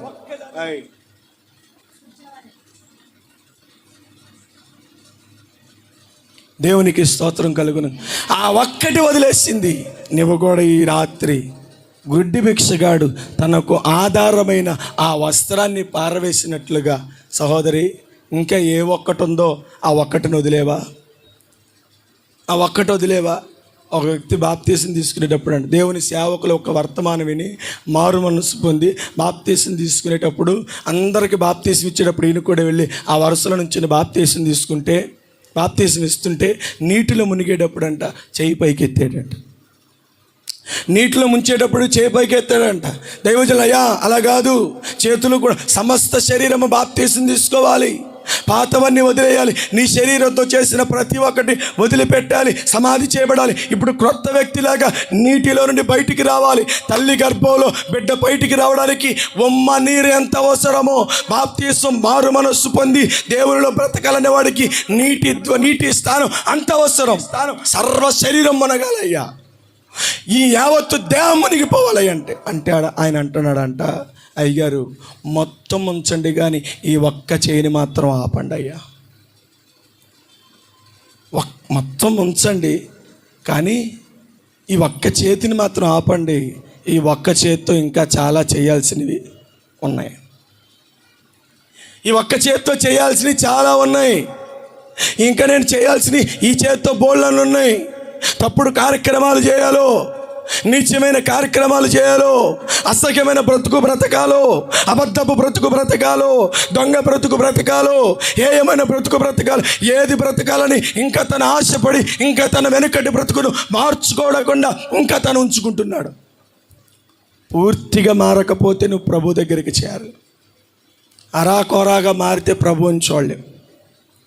సగం సగం భక్తి చేస్తే ప్రభువుని సంతోషపెట్టలేవు. లోటుపాట్లతో కూడిన నీ యొక్క భక్తి దేవునికి నచ్చదు. అందుకంటే మనము సంపూర్ణమవ్వాలని పౌలు భక్తుడు పదే పదే సంఘానికి హెచ్చరిక, క్రీస్తు సంపూర్ణమైనట్లు ఆయన సంపూర్ణతలో మనం కూడా సంపూర్ణమవ్వాలి. అంతేగాని అరాకొర భక్తి, చన్నీళ్ళ భక్తి చేయకూడదు మనం. అర్థమవుతుందా? దేవునికి స్తోత్రం. చన్నీళ్ళు వేడినీళ్ళు నునివెచ్చని బతుకు కాదు, భక్తి కాదు మనం చేయాల్సింది. నికాచ్చైన భక్తి మనము. దేవునికి స్తోత్రం కలుగునుగాక. అతడు తనకు ఆధారమైనది పారేశాడు. ఈరోజు నీ జీవితానికి, నీ పాపపు బ్రతుకుకు ఏది ఆధారమో దాన్ని పారవేసాయి. 2026 సంవత్సరం, ఇది 8వ నెల. ఇది 8వ నెల 15వ తారీఖు. ఈ దినాన్ని చూడలేక ఎంతోమంది కాలగర్భంలో కలిసిపోయారు. నువ్వు బతికున్నావంటే, నిన్ను ఇంకా సజీవుడిగా ఉంచాడంటే, నిన్ను ఇంకా క్షేమంగా ఉంచాడంటే, నీ బ్రతుకుని ఇంకా జ్ఞాపకం చేసుకున్నాడంటే, నిన్ను ఇంకా జ్ఞాపకం చేసుకున్నాడంటే, ఇంకా నీలో ఆ ఒక్కటి తీసివేసుకుంటే ప్రభు దగ్గరికి నిన్ను చేర్చుకుందామని ఆశపడుతూ దినాలను నీ కొరకు పొడిగిస్తున్నాడు. దినాలను నువ్వు పొడిగిస్తున్నాడు. నువ్వేదో పెద్ద ఆరోగ్యవంతుడివనో, నువ్వేదో పెద్ద టైమింగ్ పాటిస్తావనో, నీకు మంచి ఆహార నియమాలు ఉన్నాయనో, నీకు మంచి వ్యాయామంతో కూడిన శరీరం నీకు ఉందనో కాదు. కాదు, దేవుడు నిన్ను జ్ఞాపకం చేసుకుంటున్నాడు. యోబు గ్రంథంలో ప్రతి రాత్రి ఆయన నీతో మాట్లాడుతున్నాడు. అందుకే మనం బ్రతుకుతున్నాం. ప్రతిదినం మనం జ్ఞాపకం చేసుకుంటున్నాడు. అందుకే మనం బ్రతుకుతున్నాం. ఆయన జ్ఞాపకంలో మనం ఉన్నాం కాబట్టి మనం ఇంకా సజీవులుగా ఉన్నాం. ఈ స్థితిని చూసి మనం గర్వపడి పాపానికి దాసులం అవ్వకూడదు.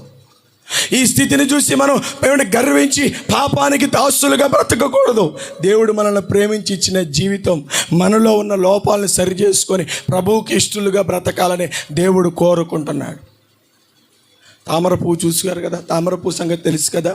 పుట్టిందేమో బురదలో, అది నీటిలో ఉండిద్దంట. కానీ తన మీదకి నీటి చుక్క రానివ్వదు. అది ఏమండి, నీటి చుక్క రానివ్వదు.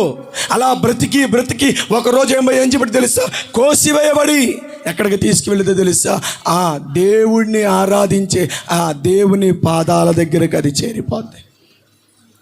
దేవుని పాదాల దగ్గరికి ఒకరోజు చేరిపోద్దండి కదా. ఏమండి, తామర పుష్పం పూజకు ఆరాధనకు గుర్తంటది. తామర పుష్పం ఒకరోజు కోయబడి దేవుని పాదాల దగ్గరికి చేరిపోతే, పవిత్రమైన బ్రతికి ఒకరోజు చచ్చిపోతే ప్రభువుని చూడగలవండి.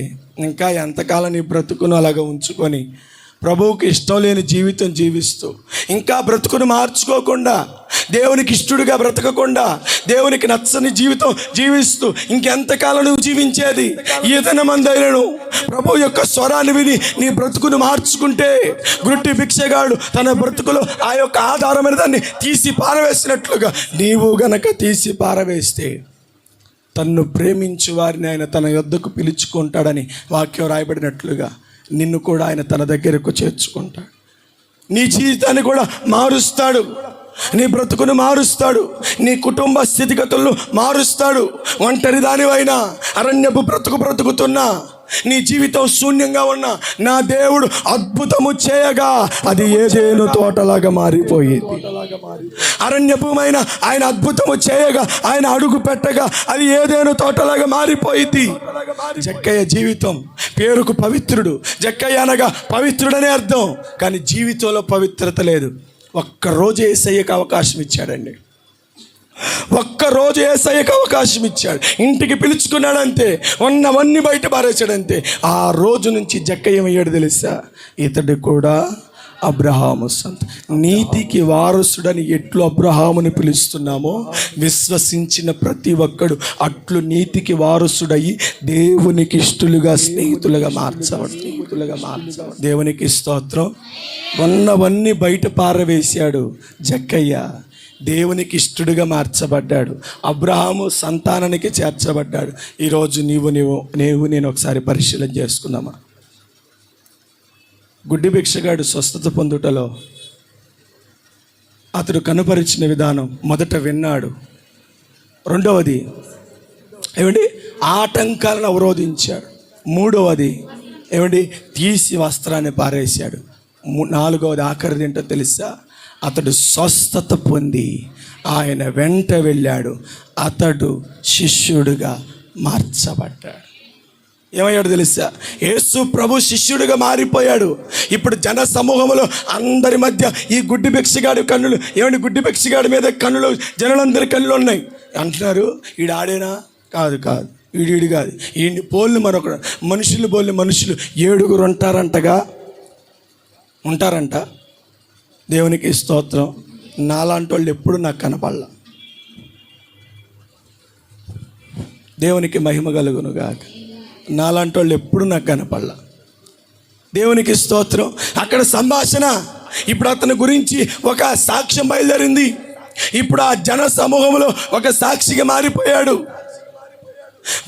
చనిపోయి 4 రోజుల తర్వాత బ్రతికించిన లాజరు ఎలా సాక్షిగా మార్చబడ్డాడో, ఈ గుడ్డి భిక్షగాడు యేసయ్య వెంబట పరిగెడుతుంటే అతడు ఒక సాక్షిగా మార్చబడ్డాడు. అనేకులు ఆయన వైపు తిరుగుట కారకుడై. దేవునికి స్తోత్రం. అనేకులు మారుతున్నారు. ఇప్పుడు అనేకులు ఆఖరినదే ఉంది, చదవండి. మార్కు సువార్త 10వ అధ్యాయం ఆఖరిని. చదవండి. నీవు వెళ్ళుము, నీ విశ్వాసము నిన్ను స్వస్థపరచునని చెప్పాను. వెంటనే వాడు త్రోవను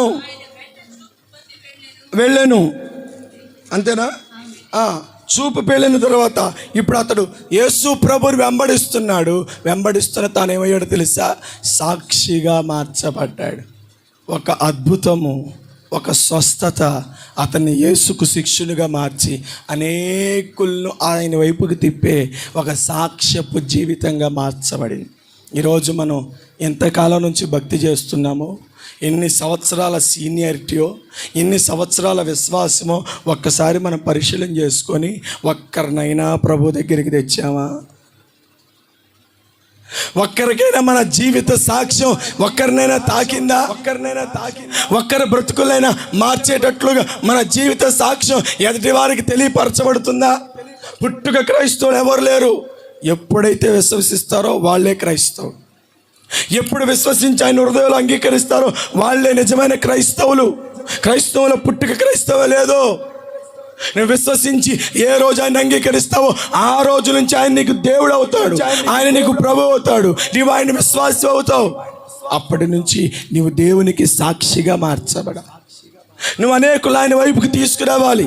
ఈరోజు సంఘంలో నీకంటూ ఒక సాక్ష్యం మిగలాలి. నువ్వు కన్నా ఒక గొర్రె కనబడాలి. సంఘంలో కనబడుతుందా? ఎన్ని సంవత్సరాలు మనం మారు మనసు పొంది, ఎన్ని సంవత్సరాలు సంఘంలో మనకి సీనియారిటీ వచ్చి, ఎన్ని సంవత్సరాలు మనం ప్రభువుని నమ్ముకొని, ఎన్ని సంవత్సరాల జీవితంలో ఒక్కరినైనా ప్రభు యొద్దకు తెచ్చామా? ఒక్కరికైనా మన సాక్ష్యాన్ని పంచుకొని ప్రభు దగ్గరికి నడిపించామా? ఈ గుడ్డి భిక్షగాడు జన సమూహంలో యేసుక్రీస్తుకి సాక్షిగా మార్చబడ్డాడు. మన సమాజంలో మనం సాక్షిగా బ్రతకలేమా? మన సమాజంలో మనం దేవునికి సాక్షులుగా నిలబడలేమా? మన సాక్ష్యం ఎక్కడా? ఎదుటి వారిని మార్చి ప్రభు దగ్గర మనం ఎంతమంది?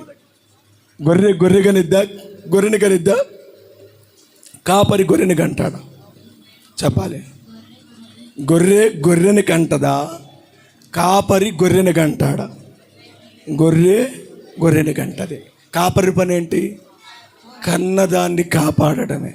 ఇప్పుడు మన దగ్గరికి వద్దాం. మనం ఎవరమి? సరే, మీరెవరు?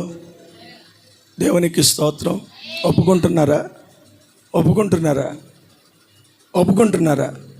మరి మీరు కన్నా గొర్రెలు ఎక్కడా? ప్రభు అడగమంటున్నాడు, ఆయన అడగమంటున్నాడు. ఏమని? మీరు కన్నా గొర్రెలు ఎక్కడా? మీరు మార్చలేదు ఎవరిని? మీ ఇంటికాడ ఎవరికి నీ సాక్ష్యం తెలీదా? నీ ఇరుగు పొరుగు వాళ్ళకి నీ సాక్ష్యం తెలీదా? అన్యుల మధ్య తిరుగుతున్నావే వాళ్ళకి ఎవరికి నీ సాక్ష్యం తెలీదా? ఆదివారం పెద్ద బైబిల్ పెట్టుకుని ప్రార్థనకి వెళ్తావు, తెల్ల చీర కట్టుకుని ప్రార్థనకి వెళ్తావు, తెల్ల చొక్కా ప్యాంట్ వేసుకుని ప్రార్థనకి వెళ్తావు, మందిరంలో కానుక వేస్తావు, అన్నీ వేస్తావు. నీ పక్కన ఉన్నవాడికి నీ సాక్ష్యం తెలీదు. నీ పక్కన ఉన్నవాడిని ప్రభు మందిరానికి నడిపించవు. ఎప్పుడు మన ద్వారా దేవుని రాజ్యం కట్టబడేది? ఎప్పుడు ప్రభు కొరకు మనం అనేకులను ఎప్పుడు సంపాదిస్తాం? ఎప్పుడు ప్రభు రాజ్యాన్ని నింపేదెప్పుడు? ఆయన రాజ్యం మన కొరకు ఎదురు చూస్తున్నది. ఈరోజు ఈ సంఘం ద్వారా నువ్వు విన్నటువంటి వాక్యాలను బట్టి నీ జీవితం ఒక్కరికన్నా సాక్ష్యంగా మార్చబడాలి. నువ్వు చనిపోయిన తర్వాత, నువ్వు వెళ్ళిన తర్వాత నిన్ను గురించి మాట్లాడుకునే వాళ్ళు సంఘంలో ఉండాలి. దేవునికి స్తోత్రం. హల్లెలూయా, హల్లెలూయా. వికెట్లు డౌన్ అయిపోయినాయి. దేవునికి స్తోత్రం. ఆలోచిస్తున్నారా? లేకపోతే ఇస్మాయిల్ గారు చెప్పినట్టుగా నాకు చుక్కుమంది నేను వెళ్ళిపోతున్నాను అనుకునేటట్లుగా ఉన్నారా? ఆలోచించండి. క్రైస్తవులు అంటే భక్తి అనేది మన కాడికే ఉండకూడదు. మనం విన్న దానిని అనేకులకు తెలియపరచాలి. యేసు ప్రభు వారు చెప్పాడు, మీరు వెళ్ళి సర్వలోకమునకు వెళ్ళి సర్వ సృష్టికి నా స్వార్థను ప్రకటించి చెప్పండి, అనేకులను నాకు మార్చండి అన్నాడు కదా. నువ్వు మారు, నువ్వు అట్టగే ఉండు, నువ్వు అక్కడే కూర్చో, ఆ కుర్చీయే, ఆ గోడే, ఆ స్థలమే నీకు, ఆ యొక్క ప్లేసే నీకు, మార్చమాక నీదదే అన్నట్లుగా ఉండమన్నాడా? దేవునికి స్తోత్రం. హల్లెలూయా. సంఘంలో నీ తీసుకొచ్చిన బిడ్డకి నీ స్థానాన్ని అప్పగించి, దేవునికి స్తోత్రం, నీ స్థానాన్ని ఇచ్చి, కూర్చోలేకపోతే నువ్వు కూర్చోడానికి స్థలం లేకపోతే నా చోట్లో కూర్చో, నా చోట్లో కూర్చొని ప్రభు వాక్యాన్ని విను. నేను ఎప్పుడు వినేదే ప్రభు వాక్యాన్ని వింటా, మూలలో కూర్చొని వింటా, అక్కడ కూర్చొని వింటానమ్మా, నేను ఇక్కడ కూర్చుంటున్నా అని నీ చోటుని ఇచ్చే మనస్తత్వం ఉందా? ఏ రోజు చూడు, నువ్వు ఒక్కదానివే వస్తావు ప్రార్థనకి, నువ్వు ఒక్కడవే వస్తావు ప్రార్థనకి, నువ్వు ఒక్కదానివే వెళ్ళిపోతావు. విన్నదంతా ఏమవుతున్నట్టు? వింటున్నదంతా ఏమవుతున్నట్లు? అసలు విన్నదంతా నీ హృదయంలో నాటబడుతుందా? ఒక్క మాట అన్నాడు, నీవు నిలుచున్నవారు ఎవరో అని నువ్వు తెలుసుకుంటే నీవు ఇప్పుడు ఇలా ఉండవు. అయ్యా, మా పితరులందరూ, పూర్వీకులందరూ కొండ పర్వతం మీద ఆరాధించారు, మేము ఆరాధిస్తామంటే అక్కర్లేదు. కొండల మీద, పర్వతాల మీద ఎక్కి ఆరాధించుకుని ఆ చోటును కోరుకునే వాడు కాదమ్మా మన దేవుడు. నువ్వు ఎక్కడ నిలబడితే ఎక్కడికి వచ్చే దేవుడు ఆయన. నీవున్న చోటునే ఉన్నాను, ఇప్పుడు నీ కళ్ళ ముందు నిన్ను చూస్తున్నాను, నువ్వు నాతో మాట్లాడుతున్నావు. నీతో మాట్లాడేవాడు ఎవరో నువ్వు ఎరిగి ఉంటే అన్నాడు. ఒక్క మాట అంతే. ఉన్న పళంగా కొండ బ్రద్దల కొట్టింది, పరిగెత్తుకు వెళ్ళింది, గ్రామ ప్రజలందరినీ పిలుచుకొస్తుంది. గ్రామ ప్రజలందరినీ పిలుచుకొస్తుంది. ఘటముతో వెడలి తినొంటరిగా పితరులు తాగిన జలములకై కన్నబడెను బావి కడా రక్షణ ఊటల ప్రభు యేసు కన్నబడెను బావి కడా రక్షణ ఊటల ప్రభు యేసు.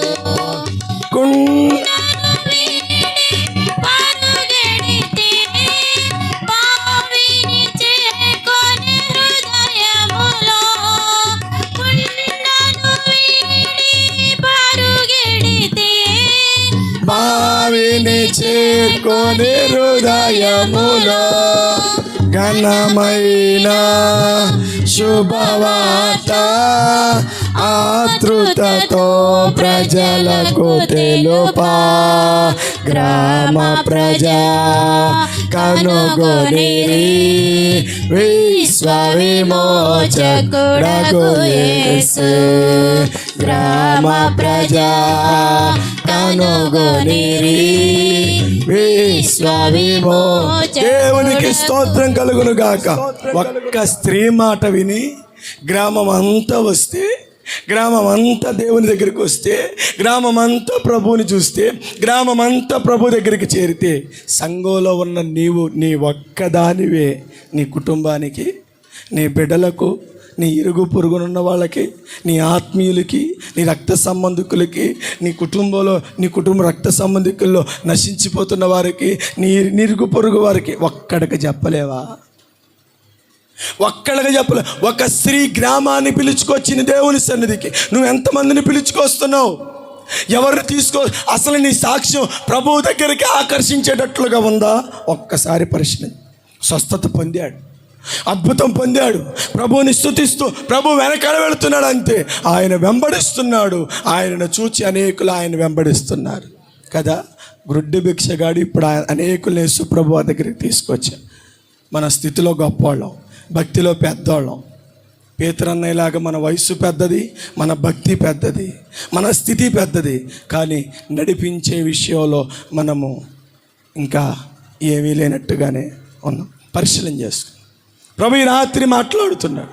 నీవు ప్రభు దగ్గరికి తీసుకువచ్చే పరంపరలో ఒక్క ఆత్మని నీకు ఉండాలి. రేపొద్దున నువ్వు వెళ్ళిపోయిన తర్వాత నిన్ను గూర్చి మాట్లాడుకోవాలి. సంగమా, ఈ రాత్రి గమనించు. నువ్వు చేసే భక్తి ఒకరికి మార్గం చూపించకపోతే, నేను అనకూడదా మాట, ఎందుకు భక్తి చేయడం? నేను అనకూడదా మాట, నా వయసు అలాంటిది కాదు, నేను అనకూడదు. కానీ అన్నమంటున్నాను, నాకు ఇచ్చిన అధికారాన్ని బట్టి. ఒక్కళ్ళను కూడా ప్రభు దగ్గరికి నడిపించని భక్తేనా? భక్తేనా? చేముంది చిన్న ప్రాణి అండి. ఏదైనా చిన్న ఆహారం దొరికితే నలుగురితో పంచుకుంటుంది. మనం చేసే భక్తిలో నలుగురికి పాలొద్దా? మనం చేసే ఈ చిన్న భక్తిలో నలుగురికి చోటు ఇవ్వద్దా? నలుగురిని పిలుచుకురావద్దు, వెంటబెట్టి ఒక్కరోజు రామ్మా, ఒక్కరోజు వచ్చి కూర్చోమ్మా, ప్రభువుని స్వస్థపరుస్తాడు, ప్రభువుని బ్రతుకుని మారుస్తాడు, మందిరానికి రా అని పిలుచుకొచ్చే పిలుపు కరువైపోయింది ఈ రోజులో కదా. అతడు వెంబడిస్తున్నాడు. అనేకులు అతన్ని చూసి యేసు ప్రభుని వెంబడిస్తున్నారు. ఈరోజు మనం మందిరానికి వస్తున్నాం. మనల్ని చూసి మందిరానికి వచ్చేవాళ్ళు ఎంత? ఎవరు? నువ్వు వెళ్ళిపోయిన తర్వాత నీ సాక్ష్యపు ముద్ర అక్కడ ఉండాలి. నువ్వు పరలోకం చేరిన తర్వాత భూమి మీద నిన్ను గూర్చిన ఒక వ్యక్తి ఉండాలి. అదే దేవుడి దగ్గర నీకు పొందుకునే గొప్ప ఆస్తి, ధనం. నువ్వు వెళుతున్నావంటే నీతో పాటు ఒకడు రావాలి. నువ్వు వెళుతున్నావంటే నీతో పాటు ఒకళ్ళు రావాలి. దైవజనుడా, నేను తీసుకొచ్చి నీ గొర్రెను కాయి అంటే దైవజనుడు బాధ్యత కలిగి ఆ గొర్రెను కాసేవాడిగా ఉంటాడు. లేదండి ఎప్పుడు నాదే అన్నట్లుగా ఉన్నావు అనుకో, దైవజనుడు ఏం చేస్తాడు తెలుసా? కాపరి ఏం చేస్తాడు తెలుసా? ఆ 4 గొర్రెలకే ఆ తడి పొడి మేతేసి దైవజనుడు ఆయన పని ఆయన చూసుకుంటాడు. కాపుదల ఉండదు, సంరక్షణ ఉండదు, భద్రత ఉండదు, క్షేమం ఉండదు. ఏమండి స్వచ్ఛమైన లేకపోతే పచ్చిక కలిగిన చోటుకి మందను నడిపించలేడు. ఎందుకో తెలుసా? ఆ 4 గొర్రెలేగా, ఆ 4గేగా ఏ పెడితే తింటాయి అన్నట్లుగా తడి పొడి గడ్డేసేస్తాడు. తన దారి దాన్ని చూసుకుంటాడు. మందలోకి చొరబడుతుంది, తీసుకువెళ్ళిపోద్ది. ఈరోజు నువ్వు ఒక్కసారి జ్ఞాపకం చేసుకుని నువ్వు కూర్చున్న చోటు, నువ్వు నిలిచి ఉన్న చోట ఒక్కసారి నాకంటూ ఒక సాక్ష్యం ఉండాలి అన్న సంఘంలో అని నువ్వు నిరీక్షించగలిగితే ప్రభు నీ కొరకు మార్గాన్ని చూపిస్తాడు. నువ్వు కనగలిగిన ఒక బిడ్డను నీకు ఇస్తాడు. నీ గర్భాన్ని మోయడానికి అనుకువైన ఒక బిడ్డని నీకు ఇస్తాడు. ఇచ్చి నీకు పంపిస్తాడు. ఏ రోజైనా అడిగావా, దేవా నేను శారీరకంగా బిడ్డలను కన్నాను, ఆత్మీయంగా నేను బిడ్డలను కనలేకపోయాను, ఆత్మీయంగా నేను బిడ్డలకు కనలేకపోయానయ్యా. 3 బారిపోయింది, శారమ్మ గర్భంలాగా నా గర్భం ఉడికిపోతుంది. కనలేనా ఎవరిని? నడిపించలేనా ఎవరిని? నీ మందిరానికి చేర్చలేని ఎవరిని? నీ సన్నిధిలో ఒక ఆత్మను, ఒక బిడ్డను కూడా నేను నడిపించలేనా? అడగలవా? ఒక్కరోజైనా నువ్వు ప్రార్థన చేసావు ఎప్పుడైనా? దేవుని సన్నిధిలో కూర్చొని దేవుణ్ణి అడిగా ఒక్కరోజైనా, దేవా నాకంటూ నేను కనిన ఆత్మీయ బిడ్డ నాకు కావాలి. వనేసీముతో రాస్తున్నాడు, ఇతడు నా కుమారుడు, నేను కన్నాను, చెరసాలలో నేను కన్నవాడు ఇతడు. వృద్ధాప్యంలో చివరి దినాల్లో కన్నాడండి అతన్ని. మరి నీవు ఒక్క మాట బాధపడనంటే చెప్తాను, చచ్చేలోపు ఒక్కరోజైనా ఒక్క బిడ్డనైనా కని చచ్చిపోదు. మన ఆత్మీయంగా మనం వెళ్ళే మందిరాలకు మనతో పాటు ఒక బిడ్డనైనా తీసుకువెళదాం. చెడగొట్టి తీసుకెళ్ళొద్దు, కని తీసుకువెళదాం. దేవునికి స్తోత్రం. అర్థమవుతుందా? వేరే మందిరాలు చెడగొట్టు, నీ ఇంటికాడ ఉన్న అన్యుణ్ణి పెట్టు చెప్పు. వాళ్ళు అంటారు, మా ప్రసాదాలు తింటావా, మా పెడితే తింటావా? నీది పెడితే తింటానో తిననో, అక్కడికి వచ్చిన తర్వాత చూడు, ఆ తర్వాత నువ్వే నాకు చెప్పు. ఈరోజు మనం లోకస్తుల యొక్క బాటలు నడిచేవారమే కానీ లోకులను మన బాటలోనికి నడిపించేవారిగా మనము ఉండలేకపోతాం. ఏది మన మార్గం? ఏది మనం చూపించే విధానం? ఒక గుడ్డి భిక్షగాడు స్వస్థత పొందుటలో తాను చూపిన విధానం విన్నాడు. రెండవది ఏమండి, ఆటంకాలను ఎదుర్కొన్నాడు. మూడవది వస్త్రాన్ని పారవేశాడు. నాలుగవది తనే సాక్షిగా మారిపోయాడు. ఈరోజు నువ్వేంటో, మీ జీవితం ఏంటో, మన జీవితం ఏంటో పరిశీలన చేసుకొని ప్రభు పాదాలు పట్టుకుందాం.